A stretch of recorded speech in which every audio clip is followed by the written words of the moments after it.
একদিকে অমিত শাহ বলছেন বিজেপি ক্ষমতায় আসলে সরকারি কর্মচারী পেনশনভোগীদের ডিএ দেওয়া হবে, ৪৫ দিনের মধ্যে সপ্তম বেতন কমিশন চালু করা হবে। অন্যদিকে মমতা বন্দ্যোপাধ্যায় তিনি আক্রমণ করে বলছেন মিথ্যার ফুলঝুরি, বছরে ২ কোটি চাকরির প্রতিশ্রুতি কোথায় গেল।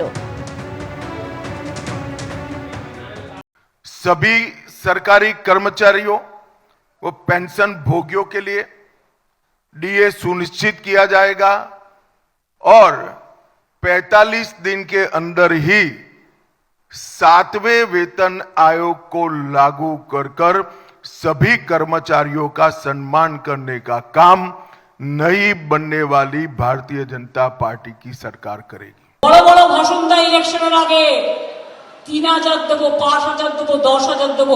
যেমন প্রথম ইলেকশনে মোদিজি বলেছিলেন ১৫ লক্ষ টাকা সবার বাড়ি বাড়ি পৌঁছে দেবো। ব্যাস সেই মিথ্যে কথায় ভুলে সবাই দিয়ে দিল ভোট, দেশটাকে সর্বনাশ করে দিল এরা।